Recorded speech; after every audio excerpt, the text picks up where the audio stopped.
بہن بھائی زیادہ ہوتے ہیں، یعنی ان کی طرف سے ہماری تربیت کا امتحان بہت ہوتا ہے۔ آپ جتنے بھی بزرگ ہوں، جتنے بھی نیک بن جائیں، آپ کے رشتہ دار، آپ کے خاندان کے لوگ آپ سے کچھ نہ کچھ رکھیں گے، یہ ایک طبی چیز ہے۔ اس موقع پر فقیر کو کیا کردار ادا کرنا چاہیے، سالک کو کیسا ہونا چاہیے؟ کیا ان کی جہالت کے ساتھ یہ بھی جاہل ہو، یا اس کو وہ کام کرنا چاہیے جو منشاء خداوندی ہے اور منشاء رسول ہے؟ یہ نقطہ سمجھنے والا ہے، کیونکہ کسی بھی مسلمان کے ساتھ قلبی قدورت جو ہے نا وہ نہیں رکھنی چاہیے۔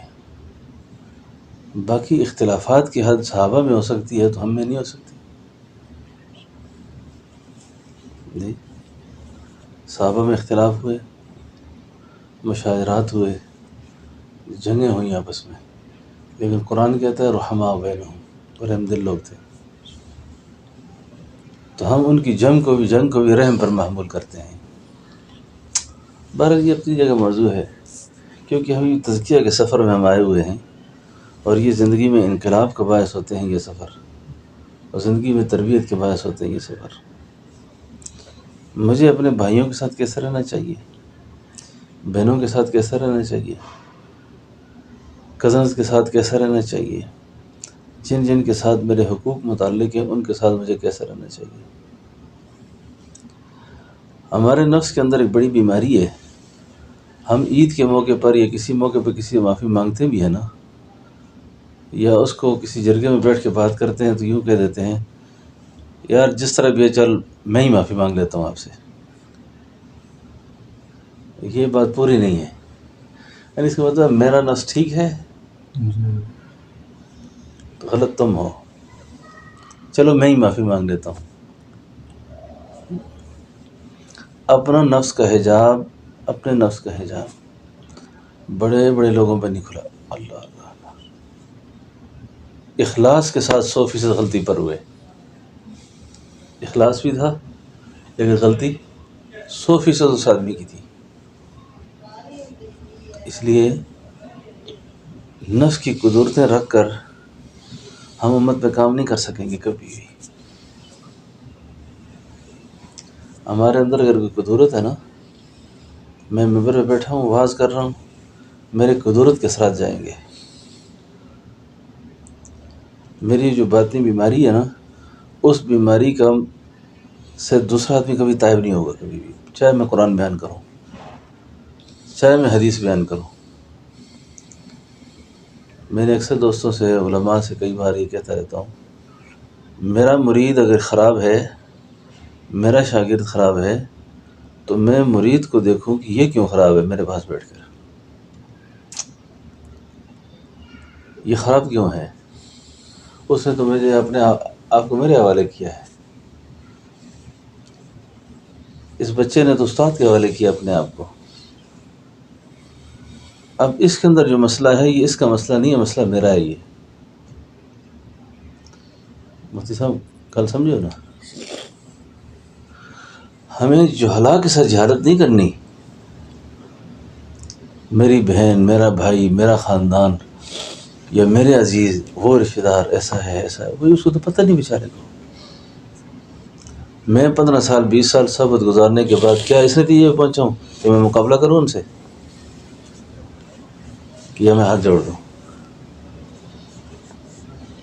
میں غلطی پر ہوں، مجھے نہیں پتہ، اور یقیناً غلطی پر ہوں، اس لیے کہ میں نفس کے حجاب میں آ کر ہو سکتا ہے کہ مجھے نقصان کم پہنچا ہے لیکن میں نے آپ سے تلافی زیادہ لے لی ہے اس کی۔ ایسے ہوتا ہے نا، کئی دفعہ اگر کسی نے ہمارے خلاف بات کی ہے تو وہ تھوڑی بات کی تھی، لیکن ہم نے اس سے اس کی جو تلافی کی ہے نا وہ کئی گنا زیادہ کر دی ہے جی۔ تو اس لیے ایک تو اس سفر کے اندر بھی خاص طور پر شاہ غلام احمد مجددی دہلوی بہت بڑا انسان گزرا ہے۔ اللہ اللہ اللہ، اتنے بڑے آدمی گزرے ہیں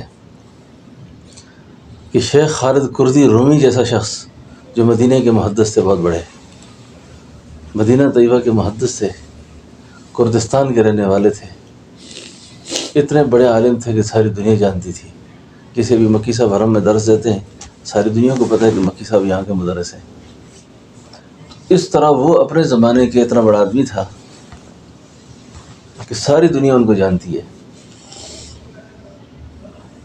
شاہ غلام علی مجددی دہلوی کے بارے میں اللہ کے حبیب علیہ السلام نے اشارہ فرمایا کہ تربیت کے لیے دہلی چلے جاؤ، اصلاح کے لیے دہلی چلے جاؤ. شیخ خالد فرمایا کرتے تھے کہ میں نے اس سے پہلے دہلی کا نام نہیں سنا تھا کبھی، اور خواب میں سنا میں نے. صبح جب درس کے لیے آئے نا تو بیٹھتے ہی کسی سے پوچھا، بھائی تم میں کوئی دہلی کا ہے؟ پتہ چلے دہلی کس دنیا کے حصے میں ہے. تو کہتے ہیں کہ ایک آدمی کھڑا ہو گیا، اس نے کہا، تعارف کروایا اس نے کہا میں دہلی کا ہوں، شاہ غلام علی مجددی کا غلام ہوں. اوہ، انہوں نے یہ نام خواب میں سن رکھا تھا. انہوں نے کہا درس آج سے موقوف، درس موقوف ہے. اب ان کو کہنے لگے کہ مجھے دہلی لے جاؤ. دہلی گئے، شاہ غلام علی مجددی دہلوی رحمۃ اللہ علیہ خدمت میں بیٹھے تو شاہ غلام علی مجددی دہلوی نے فرمایا کہ آپ نے جہاں آنا تھا یہی جگہ آپ کی. تو فرمایا 3 دن سے زیادہ خفقی کا اثر کسی کا مسلمان کا دل پہ رکھنا، یہ اس بات کی علامت ہے کہ اس آدمی کے دل میں خدا نہیں ہے، اللہ نہیں ہے اس کے دل میں.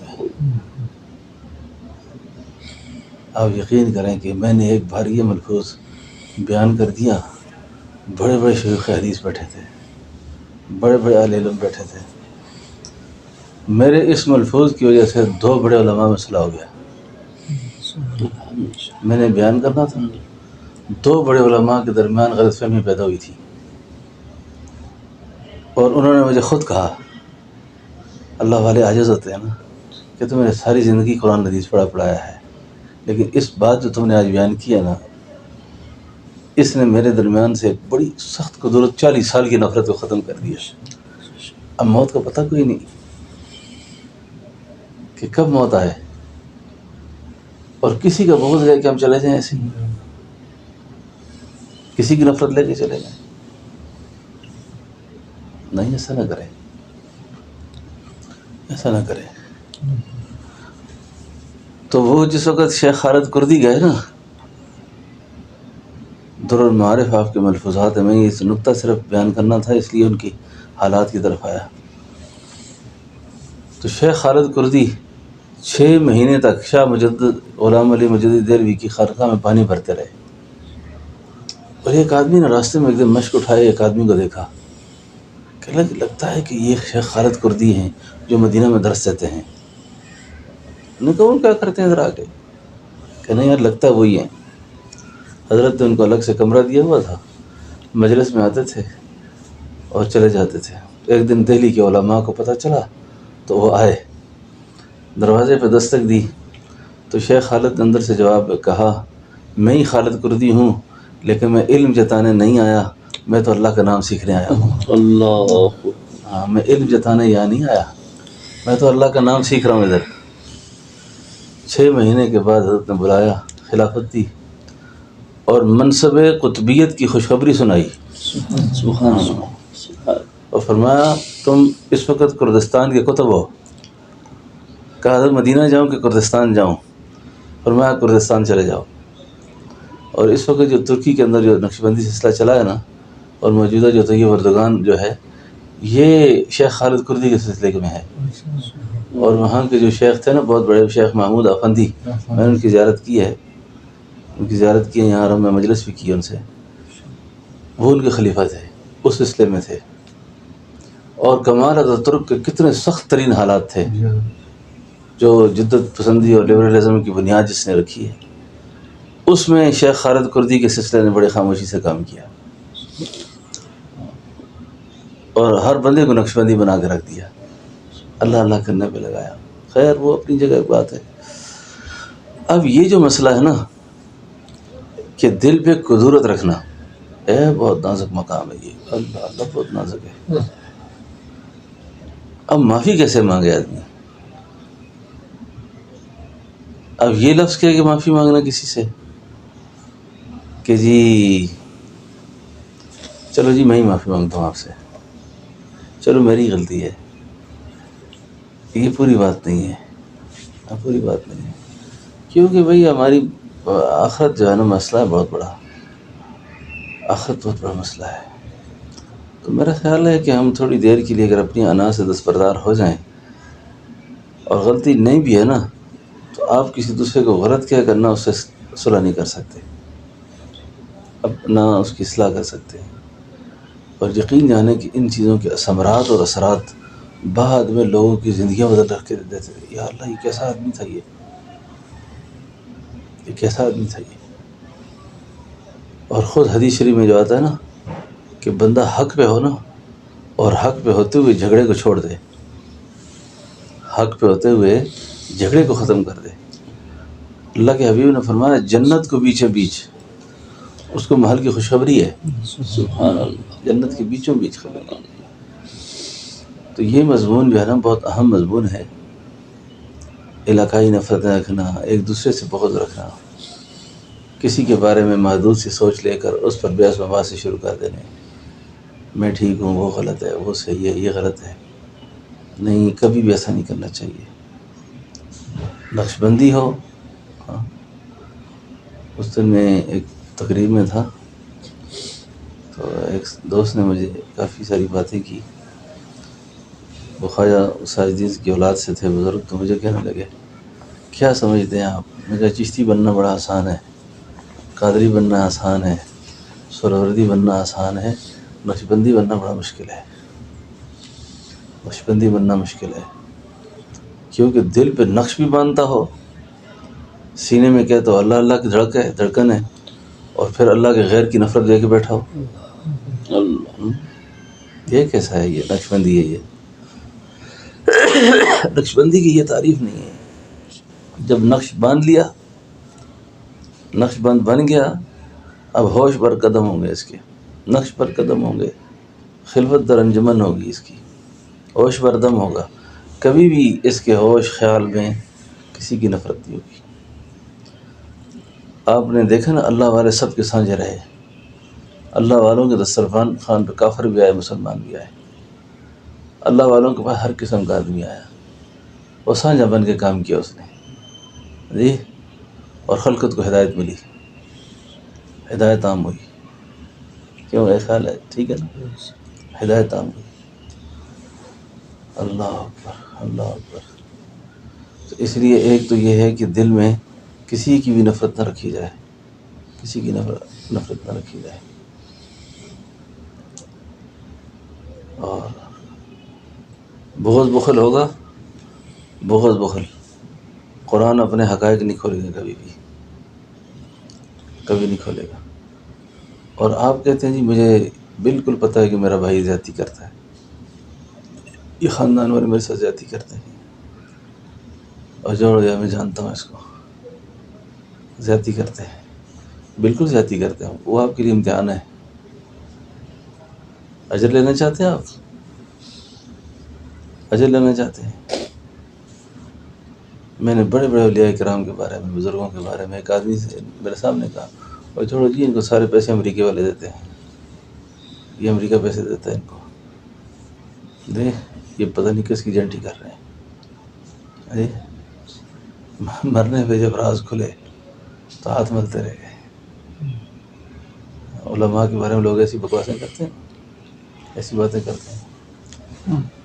تو آپ کو مجھے یہ واز ہے، یہ نصیحت ہے ہمارے لیے کہ ہمارا دل بے کینہ ہونا چاہیے، اور جب بے کینہ ہوگا پھر اللہ کے رازوں کا دفینہ ہوگا، اچھا پھر اسرار کھلیں گے، پھر مضامین کھلیں گے، پھر حقائق کھلیں گے، پھر حقائق کھلیں گے، ورنہ اسی غم میں آدمی نا ہمیشہ ذہنی مریض بنتا جائے گا۔ ذہنی مریض کیوں بنتا ہے آدمی؟ جب بندے کی مرضی کچھ ہو، اللہ کی مرضی کچھ ہو، تو ان دونوں مرضی میں مقابلہ شروع ہو گیا، اب یہ مقابلے کی ٹھانتا ہے علامہ ابن جوزی فرماتے ہیں کہ جو مقابلے کی ٹھان لیتا ہے وہ پریشان رہتا ہے، جو اللہ کے حوالے کر دیتا ہے وہ پاس ہو جاتا ہے، بات ہی ختم۔ تو کسی پر بیوی آزمائش، کسی پر بھائی آزمائش، کسی پر خاندان آزمائش، کسی پر لوگ آزمائش۔ فقیر کیا کرے؟ فقیر بس اپنا معاملہ اللہ کے حوالے کر دے، سپردم بتو مایا خیشرا، اللہ تیرے حوالے سارا کچھ۔ اور یقین کریں اللہ اللہ اللہ۔ میرے اپنے تجربے میں ایک بات ہے، یہ جو دعائیں اثر کرتی ہیں نا، دعائیں حزب البحر میں ہر آدمی کو پڑھنے کی نہیں کہتا ہوتا، یہ ایک بہت بڑا کیا کہتے ہیں بارود ہے نا، اس کو چلانے والا صحیح ہو، استعمال نہ کر سکے صحیح تو بڑا غلط ہو جاتا ہے کام۔ ایک آدمی نے بلا وجہ میرے سامنے نا کچھ اہل دین کی، تبلیغ والوں کی، علماء کی، وہ مجھے دیکھ کے چڑھاتا ہوا نا مخالفت کرتا کہ یہ بولے آپ یقین کریں جی نہیں چھڑنی چاہیے، میں نے حزب البحر پڑھتے اس کو رگڑ دیا ایک جگہ، خیال کیا اس آدمی کا خدا تباہ کرے اس کو۔ آپ یقین کریں جی وہ میرے آگے رویا آ کے، ڈاکٹروں نے بازو کاٹنا کر فیصلہ کر دیا اس کا، خام اتنا مضبوط آدمی مجھے کہتا ہے جی حضرت میں اپنا ناڑا نہیں کھول سکتا، میں بہت پریشان ہوں۔ اب مجھے تو پتہ تھا کہ اس کو سٹ لگی ہوئی ہے بڑی سخت ہے، ابھی اللہ واپس کرے اس کو۔ میں اس کے لیے اتنی التجا کرتا رہا، یا اللہ میں نے کیوں اس کو ایسے رگڑ دیا، وہ ذرا نہ سمجھ تھا۔ وہ اس بات پہ یہ تبلیغ والے آگے لٹھیں چلا رہے تھے، ان کو آرام نہیں لگتا گھر میں، یہ ایسے کرتے ہیں، بولے جب آپ منع نہیں کرتے اس کو، آپ ایسے نہیں کرتے، میں کہا میں کیا کروں یار۔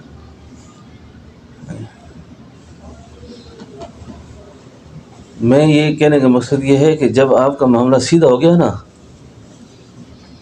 آپ نہ کسی کو ماریں، خود اللہ نمٹ جائیں گے اس سے، خود اللہ نمٹ جائیں گے، ایسے نمٹیں گے نا پھر آپ کے قدموں میں پڑے گا آدمی، آگے چیخیں مارے گا، روئے گا، پچھتائے گا وہ اپنی حرکات پر۔ اب ہماری نہ سمجھی کیا ہوتی ہے کہ ہم اس سے بحث شروع کر دیتے ہیں، اور تو نے سیکھی ہے، تو نے سیکھی ہے۔ حدیث میں آتا ہے کہ رسول اللہ صلی اللہ علیہ وسلم کی موجودگی میں ایک شخص نے سیدنا ابوبکر صدیق رضی اللہ عنہ پہ کوئی فکرہ کسا، سخت بات کسی، اللہ کے محبوب اس کو دیکھ کے مسکرائے، اور جب وہ آدمی حد سے بڑھ گیا، ابوبکر صدیق رضی اللہ عنہ اس کو جواب میں کہا ایسا نہیں ہے، اللہ کے نبی وہاں سے روانہ ہو گئے۔ ابوبکر صدیق رضی اللہ عنہ نے پوچھا کہ حضور جب وہ آدمی مجھے فکرے کس رہا تھا، تانے دے رہا تھا، تو آپ مسکرائے، اور جب میں نے جواب دیا تو آپ چلے گئے وہاں سے۔ فرمایا میں صدیق دیکھ رہا تھا، جب وہ آدمی تیرا مخالف کچھ کر رہا تھا نا تو ایک فرشتہ تیری طرف سے بڑا دفاع کرتا تھا، تیری طرف سے فرشتے کھڑے تھے، اور جب تو نے خود اپنا دفاع کیا نا فرشتے ہٹ کے شیطان آ گیا، اور جہاں شیطان آئے وہاں نبی کھڑے نہیں ہو سکتے۔ ٹھیک ہے نا؟ آپ کیا چاہتے ہیں کہ آپ کا معاملہ اللہ کے سپرد ہو یا آپ کے سپرد ہوگا؟ تو پھر کیا کر سکتے ہیں آپ؟ ہو گیا آپ کے سپرد ہو تو آپ نے اس سے پہلے کیا کیا ہے کہ پھر کچھ کر سکیں گے آپ؟ یقین جانیں اللہ کے حوالے جس شخص کے معاملات ہو جائیں نا، اللہ کے حوالے ہو جائیں۔ علامہ اقبال نے اپنی کسی جگہ ایک مضمون میں لکھا ہے کہ ایک اللہ والے کے مرید کو کسی بادشاہ کے وزیر نے تھپڑ مار دیا۔ اب جب تھپڑ مارا تو وہ بیچارہ بہت صدمہ ہوا اس کو کہ مجھے کیوں مارا اس نے۔ تو وہ اللہ والے کی خدمت میں آیا مرید، اس نے کہا حضور مجھے مارا ہے فلاں نے کہا اچھا یہ خط لینا، میرا جا اس بادشاہ کو دے کیا، اور اس کو کہو کہ میرے اس مرید سے معافی مانگ لے آج، اور نہیں مانگتا نا، نہیں مانگتا تو کل سے اس کی بادشاہت کو ہم ختم کر دیں گے۔ وہ بزرگ کی تحریر نے بادشاہت میں ہلچل مچا کے رکھ دی. اس نے کہا بڑا غلط ہو گیا کام، ہم نے جہاں چھیڑی ہے وہ جگہ چھیڑنے والی نہیں تھی، غلط ہو گئے ہم، یہ تو ہمارے نظام کو درم برم کرا دیں گے سارے. یہ کون لوگ ہوتے ہیں وہ جن کی زبان اللہ فرماتے ہیں میں زبان بن جاتا ہوں؟ یہ وہ ہوتے ہیں اللہ کہتے ہیں میں ان کے ہاتھ ہوتا ہوں، جن کی آنکھیں ہوتا ہوں. تو آپ کیا یہ نہیں چاہتے کہ اللہ ہمیں وہ سب کچھ کر دے؟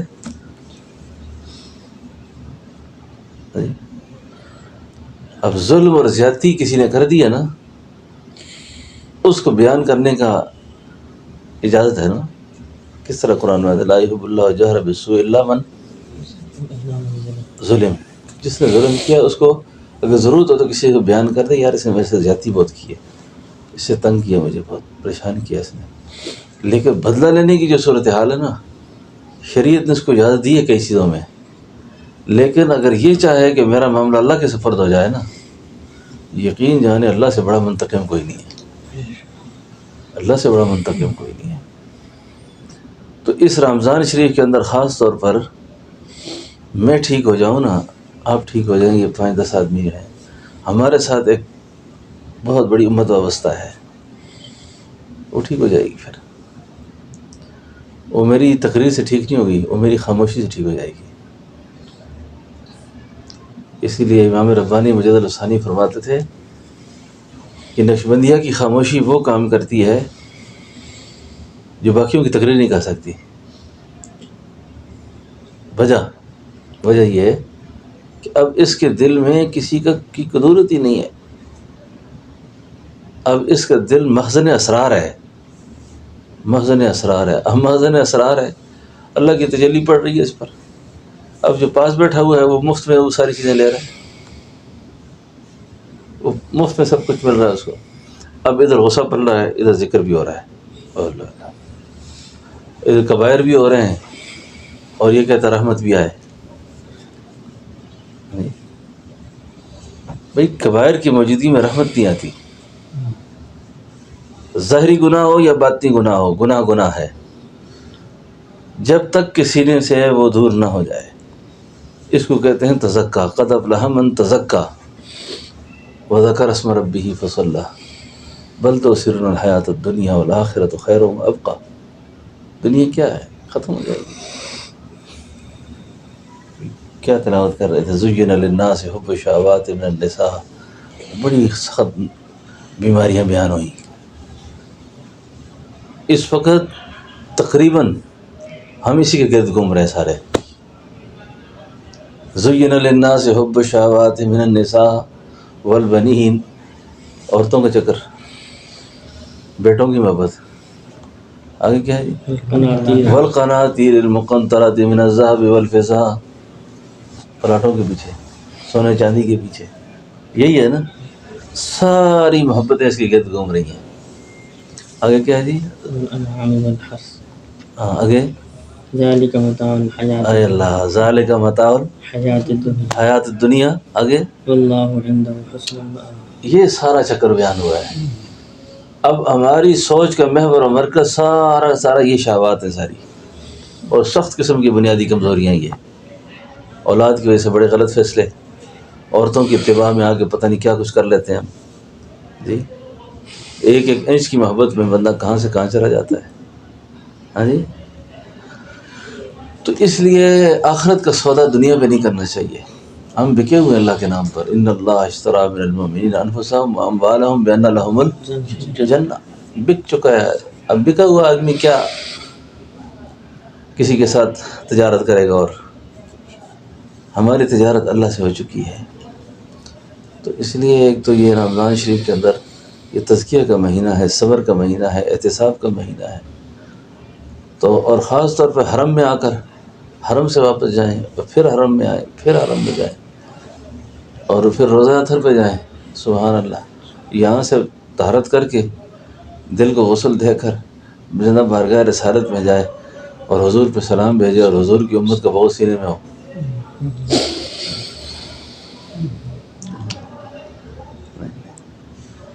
میں نے آپ کو پہلے بھی عرض کیا، پھر بھی عرض کرتا ہوں، روزہ اطہر پہ جا کے نا بے ہو کے جانا ہے، سینہ صاف کر کے، اور کھڑے ہو کر نا وہاں کلمہ سنانا ہے، کھڑے ہو کر ایمان سنانا ہے، اور درخواست کرنی ہے حضور یہ میری امانت ہے آپ کے پاس، میں نے آپ پر کلمہ پڑھا ہے، میں نے آپ پر ایمان لایا ہے، یہ میرے کلمات آپ کے پاس امانت ہیں، حضور یہ امانت مجھے روز محشر واپس چاہیے، یہ کلمہ اللہ کے پاس ہماری امانت رہ جائے کہ لا الہ الا اللہ، لا الہ الا اللہ۔ کیا مطلب اس کا؟ صرف یہ الفاظ ہی ہیں لا الہ الا اللہ؟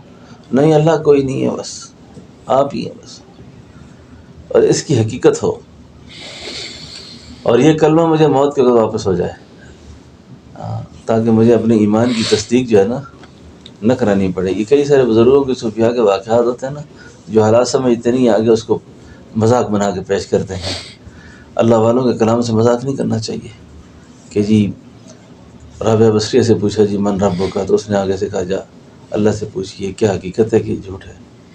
جی رابعہ بصریہ جی حرم میں آئیں جی تو بیت اللہ اس کی استقبال کے لیے آ گیا، حسن بصری آئے استقبال کے لیے۔ یہ ایسی چیزیں ہیں، یہ حقائق ہیں، یہ اللہ والوں کے ساتھ ایسے حالات پیش آتے ہیں، ٹھیک ہے نا جی۔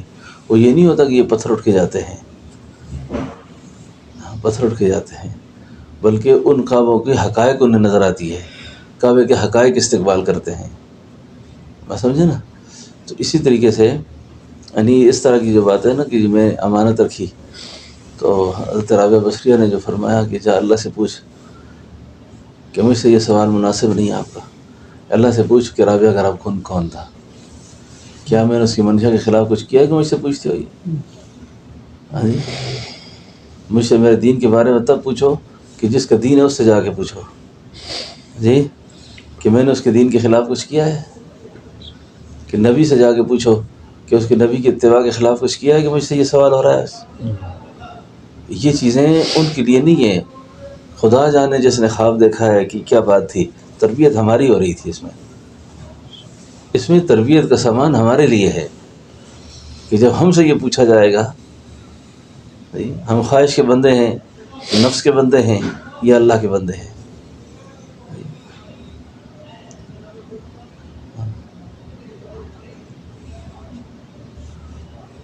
تو بہرحال دل کو اللہ کی محبت سے لبریز کرنا چاہیے، اور مخالفتوں سے نہیں بچ سکتا کوئی بھی، انبیاء نہیں بچے، تو ہمارے لیے بھی ایسی آزمائشیں اگر کبھی ہوں نا خاندان میں، رشتہ داروں میں، بہن بھائیوں میں، تو ہم دل سے اللہ کے لیے معاف کر دیں، دل سے معاف کر دیں۔ تو خوش ہے اس پہ، خوش ہے، آپ راضی ہے اس پہ، راضی ہے بس۔ میرے جھگڑے سے اگر کچھ مسئلے حل ہوتے تو میں کر لیتا، جگہ نہیں ہوتا۔ اور دوسروں کو آپ یہ کہیں گے جی کہ آپ غلط ہو میں ٹھیک ہوں، وہ آدمی کبھی بھی آپ کو نہیں مانے گا، اور آپ تواضع اللہ کے لیے اختیار کر لیں گے تو اللہ کی طرف سے بلندی کا فیصلہ ہو جائے گا۔ یقین جانے ایسے فیصلے ہو جاتے ہیں کہ بندہ حیران ہو جاتا ہے، حیران ہو جاتا ہے۔ اللہ پاک ہم سب کی حفاظت فرمائے، اللہ ہماری حفاظت فرمائے۔ اس وقت جو ہم یہاں بیٹھے ہیں اللہ اپنی رضا میں ہمارا بیٹھنا قبول فرمائے، ہمارے گناہوں کو اللہ معاف فرمائے، ہماری خطاؤں سے اللہ درگزر فرمائے، ہماری پریشانیاں اللہ دور فرمائے، ہماری مشکلات کو اللہ آسان فرمائے۔ اللہ جتنی زندگی باقی ہے اللہ دین اسلام پہ زندہ رکھے، ہمارے سینوں کو اللہ قدرتوں سے پاک فرمائے۔ پکی سچی توبہ کرتے ہیں جن کے ساتھ ہمارے معاملات ہیں اللہ ہم انہیں معاف کرتے ہیں، اللہ ان کے دلوں میں ڈالو ہمیں معاف کریں۔ یا اللہ جن کے ساتھ بیوی کے ساتھ، بچوں کے ساتھ، بہن بھائیوں کے ساتھ، رشتہ داروں کے ساتھ، یا اللہ ان کے دلوں میں ہماری محبت پیدا فرما، ہمارے دلوں میں یا اللہ ان کی محبت پیدا فرما، نفرت کو، قدرت کو اللہ ختم فرما۔ یا اللہ ہمارے اعمال بے ریا کر، یا اللہ ہمارے اعمال میں اخلاص پیدا فرما۔ یا اللہ جتنے وقت ہمارا یہاں حرم میں گزرے یا اللہ اپنی محبت کے جام ہمیں پلا دے، یا اللہ نفرتوں کو ہمارے سینے سے دور کر دے، یا اللہ ہمیں معاف کر دے، یا اللہ اللہ ہمارے بہن بھائیوں کو، عزیز و اقارب کو، مشائخ کو، اساتذہ کو، اہل تعلق کو، جو دنیا سے رخصت ہو کے سب کو معاف فرما دے۔ جن دوستوں نے دعاؤں کو کہا لکھا امید رکھی یہ دعا ان کے حق میں قبول فرما اللہ ہمارے بچوں کے بچیوں کے مقدر نصیب سے فرما اولادوں کو ہدایت پہ قائم فرما صلی اللہ تعالیٰ علیہ